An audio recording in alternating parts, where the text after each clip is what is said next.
Imagine shedding city life for a remote cabin, escaping daily noise, and finding solace in solitude. Sounds perfect, right? But what if the great escape turned into a test of human willpower instead? Today, we're diving into 15 incredible tales of castaway survival that'll leave you breathless. Let's kick it off with number 15, Joe Salvador Alvarenga, an adventurer whose record-breaking ordeal in the vast Pacific Ocean has us all wondering, how far can the human spirit be pushed? Buckle up, folks. Let's set the scene November 2012 off Mexico's Pacific coast, where Joe Salvador Alvarenga and his friend Ezekiel embarked on what was supposed to be a peaceful fishing trip. But Mother Nature had other plans. A fierce storm rolled in, crippling their boat and leaving them adrift. Miraculously, they survived the initial crisis, but their ordeal was only just beginning. 13 long months of drifting aimlessly across the ocean, with no safety net and limited resources. As fishermen, Josie knew how to catch fish, so that became their lifeline, a daily struggle for survival in the heart of the Pacific. The harsh reality of survival set in water, the ultimate luxury, became their biggest enemy. Joe's and Ezekiel scavenged raindrops to quench their thirst, living on borrowed time as they scanned the horizon for any sign of rescue. But with no one searching for them, the days turned into months and eventually years. Tragedy struck when Ezekiel passed away just a month in, leaving Joe's alone and grappling with his own mental demons. When he was finally discovered 13 long months later, Joe's was almost unrecognizable, a shadow of his former self. With a beard that rivaled Santa's and a haircut that could have used some serious TLC, his incredible story sent shockwaves around the world, earning him a hero's welcome and a second chance at life. Let's dive into some mind-blowing history. You might know John F. Kennedy as the charismatic president who captured America's heart, but few people realize he had an action-packed past. Before becoming the face of the White House, JFK served as a Marine commanding officer on a daring mission in World War II. His patrol torpedo boat, PT-109, was tasked with patrolling the Solomon Islands when disaster struck. A Japanese destroyer came out of nowhere and sent their vessel to the bottom, literally splitting it in two. Can you believe that? This near-fatal encounter would later become an epic tale of heroism and survival, setting the stage for JFK's legendary status. Imagine being stranded at sea with limited supplies, no food, no water, just you and the vast ocean. That's exactly what JFK and his surviving comrades faced after their patrol boat, PT-109, was mercilessly hit by a Japanese destroyer. Of the 13 men on board, 12 didn't make it, leaving only a handful to cling for their lives to the wooden bow. The next 5 hours were grueling. They battled the elements with cold, hunger, and fear taking its toll as they floated in the water, many of them wounded.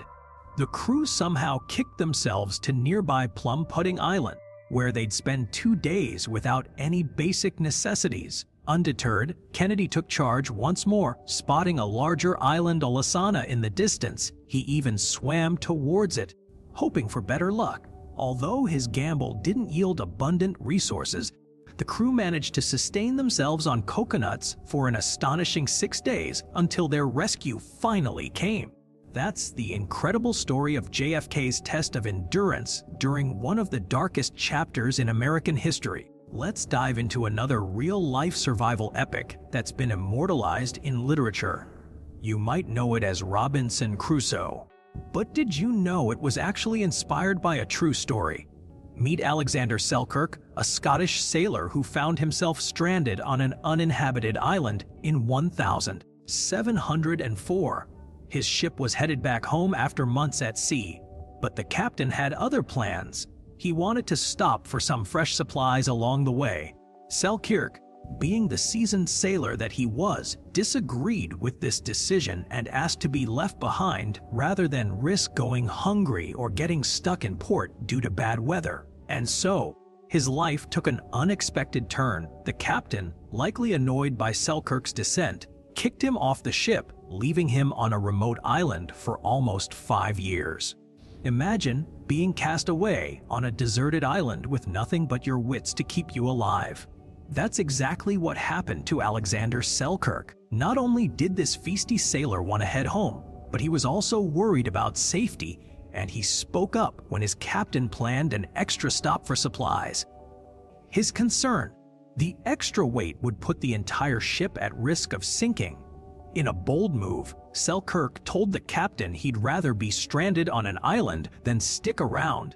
Talk about biting off more than you can chew. Little did he know, those 5 words would turn into 5 long years of surviving on nothing but what the sea had to offer and building shelter from scratch.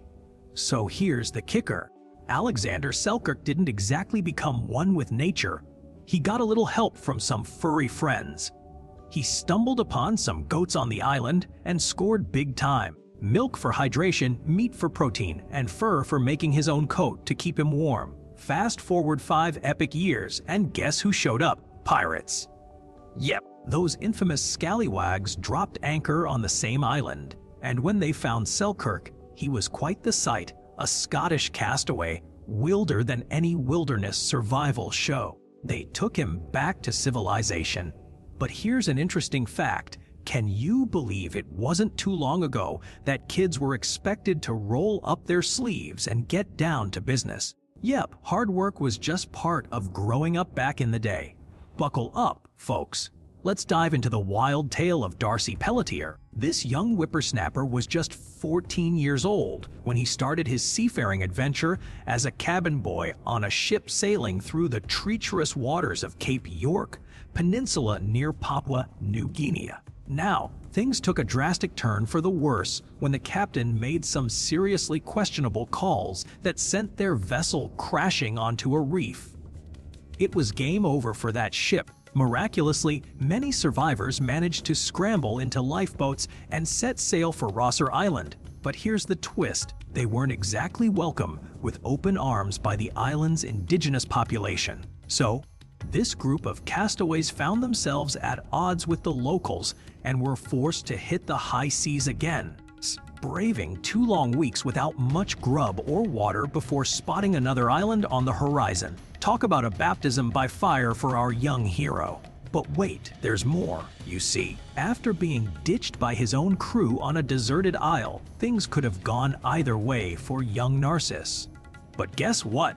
This tiny island had some big-hearted locals who took him under their wing. 2 kind-hearted women showed up and fed, housed, and loved this lost cabin boy like one of the family. For 17 whole years, Narcissus lived with these amazing ladies, soaking up their love and care until another ship rolled into town. Now, you'd think he'd want to stay put after all that kindness, but the sailors who arrived came bearing more than just fresh water. They also brought guns, and those guys weren't about to let a grown man's, well, almost pass on an opportunity for adventure. So, Narcissus reluctantly hopped aboard, leaving behind the only home he'd known for nearly 2 decades. Talk about a culture shock.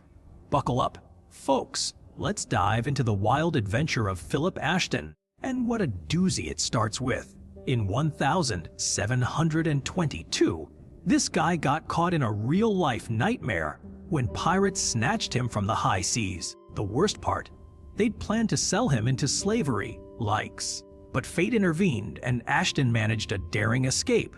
He landed on Roten Island in Honduras all alone, or so he thought. Little did he know his island odyssey was about to get an unexpected twist. So Philip Ashton's island life wasn't as solo as he thought. He actually found another castaway buddy. These 2 formed a strong bond, but their friendship was put to the ultimate test when his companion ventured into the jungle in search of grub and water. Sadly, the island had other plans, and this guy didn't make it back. But here's the amazing part. Before he vanished, he left behind all his survival gear: sharp knives, gunpowder, and even some sweet tobacco for those tough days. Talk about a lifeline. With these tools and skills, Ashton's chances of making it out alive skyrocketed. Fast forward to the day a New England ship sailed into Roten Island, and guess who was on board? That's right, Philip Ashton, living his best island life, enjoying some R&R, eating well, and soaking up the sun. Get this? Roten Island, where Philip Ashton survived against all odds, now draws in tourists by the thousands. Little did those early island visitors know, Ashton and his friend were essentially the very first tourists to set foot on that beautiful beach. Now, let's shift gears and talk about a survival story that didn't end so well. Geronimus Cornelis is next up. While some castaways do make it home safely, the experience can leave deep scars. For Cornelis, his incredible journey was a double-edged sword, and we're going to explore why. Imagine being on a ship carrying 300 people in 1,611 when disaster strikes. It's wrecked off Australia's coast. Out of all those souls on board, around half made it to Beacon Island alive, but things quickly spiraled out of control due to the sheer number of survivors and lack of leadership. You see, there was already a plot brewing among about 30 sailors, including Geronimus Cornelis, to overthrow their commander. The shipwreck just added fuel to that fire.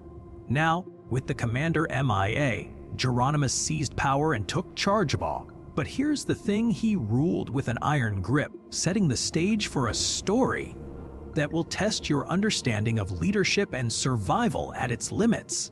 As days turned into weeks on that desolate island, things took a dark turn under Geronimus's rule. He relied on fear to keep everyone in line, silencing any opposition with swift punishment. Many survivors were forced into slavery, their lives no longer their own. With food running scarce and the pressure mounting, Geronimus made some chilling decisions. He started eliminating anyone he didn't see as useful or loyal. The once thriving group of castaways was now dwindling fast, and Beacon Island became a haunting grave for over 100 victims of Geronimus's twisted leadership. Let's dive into another gripping tale of survival. Meet Juana Maria, a Native American from San Nicolas Island in the mid-1800s. Her world was turned upside down when ruthless Russian fur trappers arrived on her shores, seeking to exploit the abundant resources. These invaders had no regard for the islanders or their land, and Juana Maria soon found herself fighting for her life against all odds.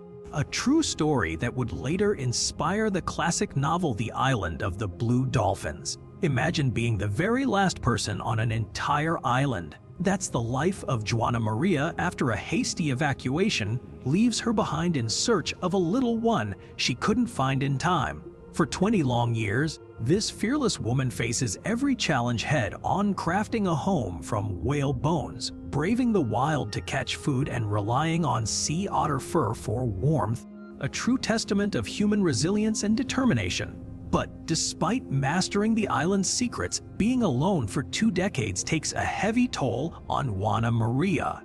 The isolation could have been her biggest enemy. Yet, in an incredible twist, she gets a second chance when Captain George Nadiver stumbles upon both her and the island, taking her to the mainland with him. He welcomes her into his home, hoping to ease her transition back to society.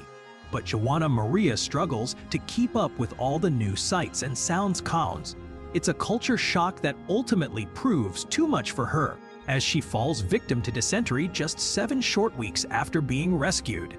Let's travel back to 1516 and meet Fernão Lopes, one of the earliest castaways ever recorded. This gripping tale has all the makings of an epic adventure novel, but it's rooted in real history, maybe even inspiring some of those thrilling stories we read as kids.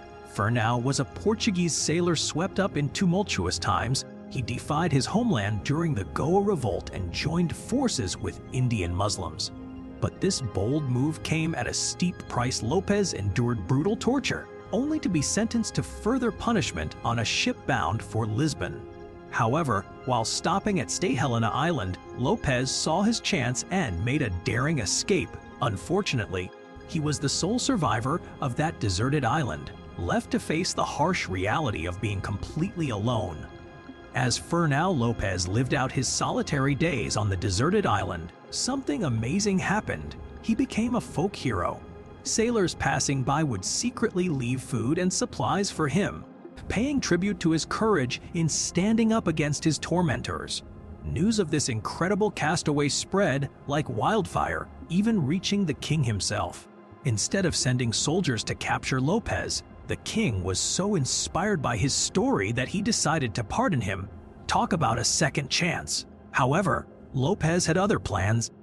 Despite being invited back home, he surprisingly chose to return to his peaceful island life, where he could enjoy the quiet simplicity he'd grown accustomed to during his time alone. Number 7. The unlikely island duo Gerald Kingsland and Lucy Irvine. We often think of Castaways as tales from centuries ago, but there are some wild modern stories too. One such adventure began with Gerald Kingsland's dream to live on an isolated island. The only catch, he craved a partner in crime.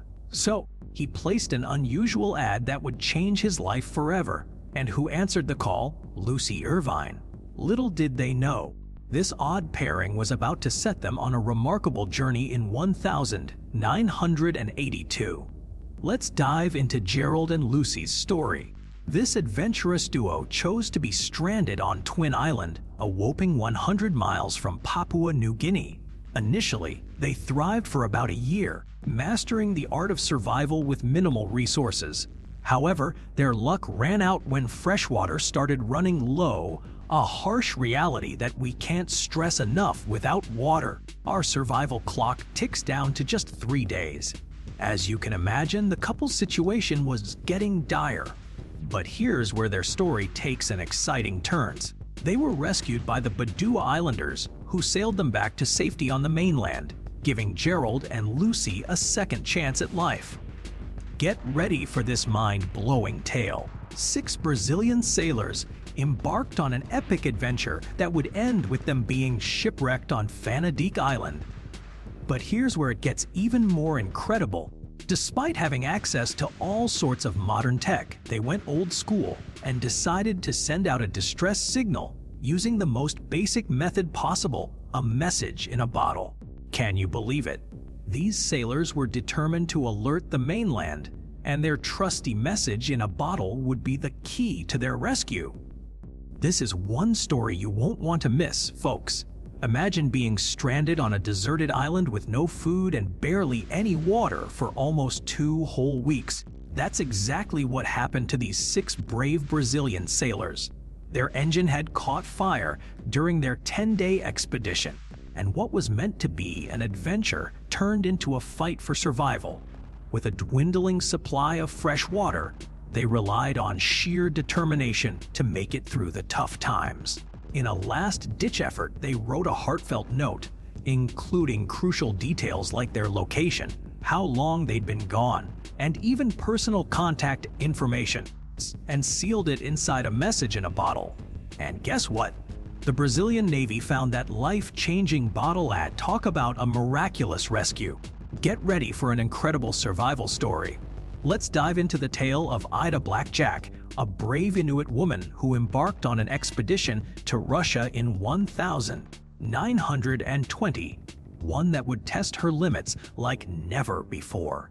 The harsh weather conditions were just the beginning when they reached Rangel Island. Disaster struck. Their food was gone. With no backup plan, Ada and her team tried their hand at hunting for sustenance, but unfortunately, they came up empty-handed.